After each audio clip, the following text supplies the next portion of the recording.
ये जो क्वेश्चन आपको दिखाई दे रहा है ना, ये बहुत ज़्यादा इम्पोर्टेंट क्वेश्चन है। जो कक्षा 10 की जो बोर्ड परीक्षा होती है उसमें 1 नंबर में ऐसा क्वेश्चन पूछा जा सकता है। बहुत अच्छा है, इम्पोर्टेंट है बहुत ज़्यादा। तो आपको पूरा वीडियो देखना है, अच्छे से इसको समझना है। अब देखो इसमें क्या बोला गया है।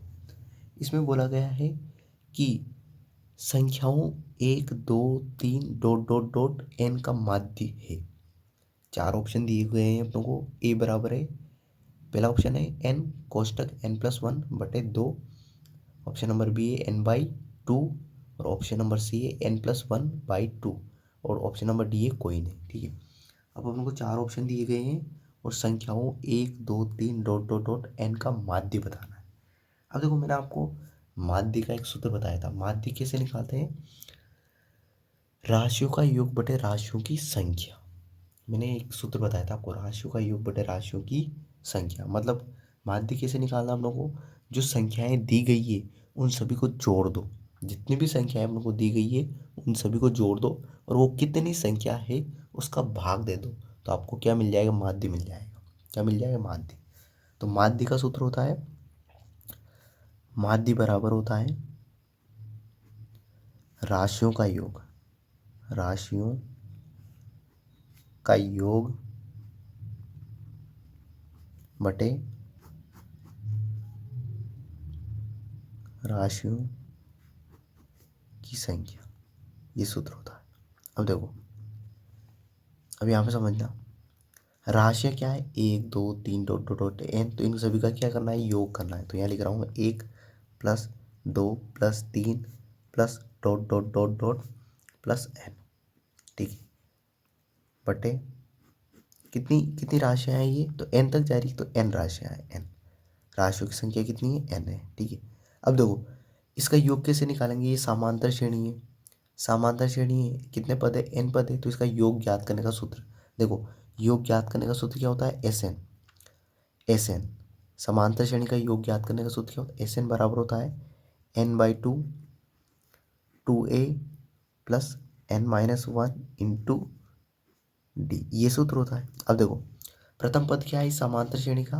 एक ही है। ठीक है, तो ए का मान तो हो जाएगा अपना 1, ए बराबर 1 रखना है। और डी का मान क्या हो जाएगा? अंतर, तो 2 में से 1 घटा दो। देखो सारांतर कैसे निकालते हैं? डी बराबर इस 2 में से 1 घटा दो, तो 2 में से 1 घटाया तो कितना बचेगा? 1 आ गया। ठीक है, सारांतर 1 आ गया अपना। और पद कितने हैं? तो एन ही पद है। कितने पद है? एन पद है। तो देखो Sn बराबर n/2 2a 2 इंटू ए।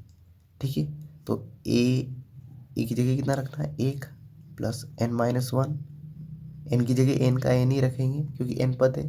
पदों की संख्या कितनी है? n। और d का मान कितना है? 1, तो ये 1।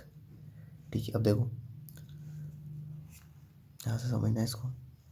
तो ये Sn बराबर n/2। ठीक है, अब देखो 2 को 1 से करेंगे तो 2 प्लस 1 को n से गुणा किया तो n आ जाएगा, 1 को 1 से किया तो 1 ही आ जाएगा, चिन्ह माइनस का माइनस। अब देखो 2 में से 1 घटाएंगे तो कितना बचेगा? 1 ही बचेगा। तो इसको मैं ये भी लिख सकता हूँ n/2 और 2 में से 1 घटाए तो प्लस का 1, तो 1 + n, 1 + n है ना। तो जो ये 1 से लेके n तक इन सभी का योग करेंगे तो क्या आएगा? n/2 1 + n, ये आएगा। ठीक है, तो ये इसकी 1 1 2 3 डॉट डॉट n की जगह क्या रखूँगा मैं? n/2 1 + n। तो देखो यहाँ देखो इसकी जगह रख रहा हूँ ना। तो इसका योग निकाल लिया अपनों ने, तो ये आया n/2 और 1 + n। ठीक है, अब देखो नीचे क्या था अपना? n चल रहा था, ये नीचे n, तो ये n।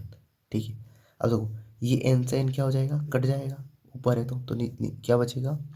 1 + n/2, ये बच जाएगा। अब ये कौन सा ऑप्शन है? या फिर इसको ऐसे भी लिख सकते हैं अपन n+1/2। एक को आगे लिख दो, एक n को पीछे लिख दो, कोई फर्क नहीं पड़ता है ना। n को आगे 1 को पीछे, तो ऑप्शन नंबर सी अपना राइट आंसर हो जाएगा। ठीक है, इस तरीके से करना है इसको। अच्छा क्वेश्चन है, आपको डायरेक्ट भी ये ऑप्शन याद रख सकते हैं आप। ठीक है, डायरेक्ट। ठीक है, आसान हो जाएगा। और आपको मैंने समझा दिया कि आया कैसे है, इस तरीके से आया है। ठीक है, तो आप डायरेक्ट याद रख लें। ठीक है, क्योंकि ऐसा क्वेश्चन 1 नंबर में पूछा जा सकता है। अच्छा क्वेश्चन है, इंपॉर्टेंट क्वेश्चन है। ठीक है, यहाँ इसका योग कैसे निकाला, इनको कैसे जोड़ा है, तो एस एन के सूत्र से इनको योग निकाला है। तो ये मान आया, ये मान यहाँ रखा, एन से एन घटिया, तो 1+n/2 बचा, या इसी को अपन n+1/2 कह सकते हैं। आई होप ये वीडियो आपको पूरा अच्छा समझ में आया होगा। इस वीडियो के लिए इतना ही, अगले वीडियो में मिलते हैं। Thank you.